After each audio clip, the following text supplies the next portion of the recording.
खड़गपुर में रेलवे बंगला 677 पर जबरन कब्जे का आरोप। रेलवे ने आरोपी को नोटिस जारी किया, तृणमूल ने दिलीप घोष को दोषी ठहराया।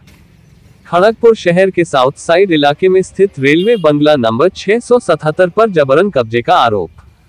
खड़गपुर डिवीजन के यात्री सेवा समिति के पूर्व सदस्य तुषारकांति घोष पर पिछले 5 वर्षों से बंगले पर पूरी तरह से अवैध कब्जा करने का आरोप है। कथित तौर पर उस बंगले में रहने की अवधि मार्च 2020 में समाप्त हो गई थी। इसके बावजूद उनके मित्र और मिदनापुर से पूर्व सांसद दिलीप घोष बंगले में रहते हैं। कोई एल्बम नहीं, कोई किराया नहीं। दिलीप 2017 से उस बंगले में रह रहे हैं। उनका ये भी दावा है कि उनके मित्र तुषारकांति घोष ने उन्हें इस बंगले का उपयोग करने की अनुमति दी है। हालांकि एक आरटीआई के जवाब में रेलवे ने कहा कि बंगला नंबर 677 को 31 मार्च 2020 के बाद तुषारकांति घोष या किसी के नाम पर आवंटित नहीं किया गया था। यह मामला 5 अप्रैल शनिवार को तृणमूल नेता देबाशीष चौधरी द्वारा दायर एक आरटीआई जवाब के माध्यम से सामने आया। फिर विवाद पैदा होता है। हालांकि उसी दिन डीआरएम के चौधरी ने कहा, कानूनी कार्रवाई की जाएगी। अंततः इसे ले लिया गया। खड़गपुर डिवीजन के स्टेट ऑफिस और कोर्ट की ओर से एक नोटिस जारी कर कहा गया है कि यात्री सेवा समिति के पूर्व सदस्य तुषारकांति घोष 31 मार्च 2020 से पूरी तरह से अवैध रूप से बंगले पर कब्जा कर रहे हैं। 28 दिसंबर 2022 के बाद ये यात्री सेवा समिति अस्तित्व में नहीं रहे। इसके बावजूद पूर्व समिति सदस्य तुषारकांति पर बंगलों पर पूरी तरह से किराया मुक्त और अवैध रूप से कब्जा करने का आरोप है। इस बार रेलवे ने इसके खिलाफ सख्त कार्रवाई की है। तुषारकांति घोष को 17 अप्रैल 2025 तक इस जबरन कब्जे का कारण बताने का आदेश दिया गया है। इसके साथ ही उन्हें 21 अप्रैल को दोपहर 1 बजे खड़गपुर डिवीजन के संपदा अधिकारी के समक्ष सभी दस्तावेजों के साथ व्यक्तिगत रूप से या अपने किसी नियुक्त प्रतिनिधि के माध्यम से उपस्थित होने का भी निर्देश दिया गया है। रेलवे द्वारा यह नोटिस साउथ साइड क्षेत्र में स्थित बंगला नंबर 677 पर पहले ही चिपका दिया गया है। इस घटना से रेल नगरी खड़गपुर में भारी हलचल मच गई है। तृणमूल के जिला उपाध्यक्ष देबाशीष चौधरी ने कहा, सत्य की जीत हुई है। दिलीप घोष बहुत बड़ी बातें करते थे, अब वह क्या कहेंगे। वह बिजली बिल सहित कोई किराया चुकाए बिना ही घर पर कब्जा कर रहे थे। उनकी वजह से ही तुषारकांति घोष नामक व्यक्ति को खतरे का सामना करना पड़ा। सबथेके बड़ कथा হচ্ছে যে আজকে সত্যের জয় হলো। যে কথাটা আমরা এর আগেও বলেছি সেটা আজকে রেল নোটিশ টাঙিয়ে দিয়ে বুঝিয়ে দিল যে আমরা যেটা বলেছি সেটা ঠিক।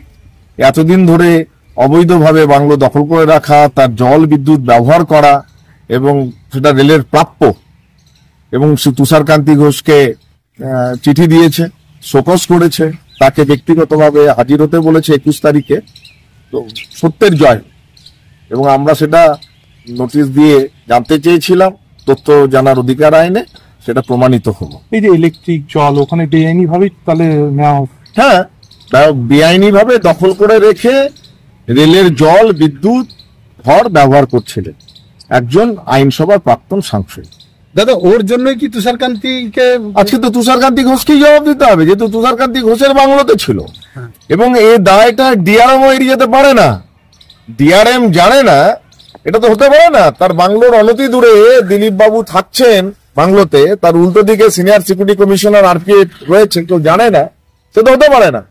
সুতরাং এই যে ভুল, এই যে দোষ, এটা তো রেল প্রশাসন দায়ী একই সঙ্গে। আজকে দায়টা ঝেড়ে ফেলার জন্যই তুষারকান্তি ঘোষকে নোটিশ করে সেটাকে দখল নিতে চাইছে, উচ্ছেদ করতে চাইছে। আলটিমেটলি সত্যের জয়। বিজেপি দিলীপ ঘোষ তিনি এত বড় বড় কথা বলছেন, কিন্তু উনি খড়গপুরে গেলে যে বাংলোটায় থাকেন সেটা জবরদখল করা। ওটা রেলের বাংলো, যাকে দেওয়া হয়েছিল 2020 সালের মার্চ মাসে, সেই অ্যালটমেন্ট শেষ হয়ে গেছে। কিন্তু সেখানে গিয়ে দিলীপ ঘোষ থাকেন, বিজেপির পার্টি অফিসের মতো রেলের ওই বাংলোটাকে ট্রিট করেন। দিলীপ ঘোষ ওখানকার সাংসদও নন, বিধায়কও নন, কোনোভাবেই ওনার নামে ওই বাড়ি অ্যালটমেন্ট নেই। আমরা তো আরটিআই এর উত্তর তুলে বলেছিলাম, আজকে রেল বলেছে খালি করে দিতে, ওনাকে খালি করে দিতে হবে। শুধু খালি নয়, একটা আইনত প্রসিডিং করে ওনার কাছ থেকে ফাইন নেওয়া। ওইটা কারণ নামে অ্যালটমেন্ট ছিল, যে কমিটি থাকে তার নামে, আবার কমিটি হলে তার নামে অ্যালটমেন্ট হবে, এইভাবে চলে আসতে।